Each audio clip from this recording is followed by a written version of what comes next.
Le médecin Didier Raoult a le bac A. Si vous ne le connaissez pas, c'est l'homme qui était sur tous les plateaux de télévision pendant la période du coronavirus. C'est l'homme qui a commencé à dire que les vaccins, ceci ne sont pas bons, il faut ceci pour pouvoir combattre le coronavirus. Il a eu le bac A au Sénégal. Allez vérifier sur son Google.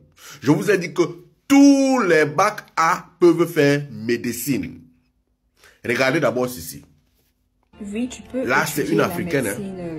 Aux USA avec un bac littéraire. Donc n'importe quel bac peut te permettre de pouvoir intégrer l'école de médecine, parce qu'il faut savoir que l'exigence pour pouvoir entrer en école de médecine, c'est avoir un bachelor degree. Donc même si tu as eu un bac S, un bac littéraire, tout ça, ça compte pas. Du moment où tu as ton bachelor, donc le bachelor également n'est pas forcément dans un domaine scientifique, ça peut être un bachelor en histoire, un bachelor en, je sais pas, géologie, du moment où tu as rempli toutes les conditions nécessaires. Donc, du moment où tu as pris les cours de biologie, de chimie, mathématiques, de cours généraux, tout ça te permettra de pouvoir avoir une idée claire et tu pourras étudier pour le M4.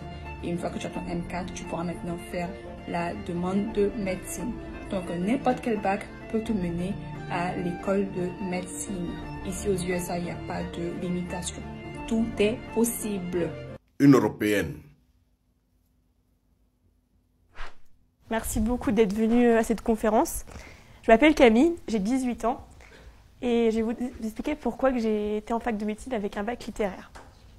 Donc j'ai fait une scolarité que j'ai fait en collège général et en arrivant en seconde, tout allait très bien, sauf qu'il y a eu un petit problème. J'avais 16-17 de moyenne en SVT physique, mais j'avais 4 de moyenne en maths. Donc je ne pouvais pas aller en bac S parce qu'étant donné que le coefficient était de 7 en maths, ils m'ont dit non, faites une croix sur le bac scientifique, ça vous sera impossible. Mais ils m'ont dit, on vous laisse choisir la filière que vous voulez entre L et ES.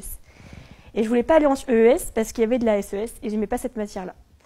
Donc j'ai été en littéraire. Donc c'est l'opposé du bac S. Donc j'étais en première, ça s'est bien passé. Et arrivé en terminale, j'aimais pas du tout la philo. Et la philo, c'était coef 7 ou 8. Et j'aimais pas ça. Donc du coup, j'étais au cours de classe. Et ils m'ont dit, qu'est-ce que vous voulez faire après l'année prochaine? Et j'étais regardée, j'ai dit, bah, je vais faire PACES. Et là, ils m'ont regardée étonnée, parce qu'ils m'ont dit, mais en fait, vous avez compris que vous êtes en bac littéraire? Et je leur ai dit, oui, je sais bien, mais depuis mes 3 ans, je dis à tout le monde que je veux être médecin, que je veux ma blouse blanche, que je veux travailler à l'hôpital, et c'est ce que je veux faire. Et ils m'ont dit, bon, bah, tentez, mais je ne sais pas si vous serez prise. En janvier de l'année dernière, je m'inscris sur Parcoursup, et en un jour, j'avais mis tous mes vœux.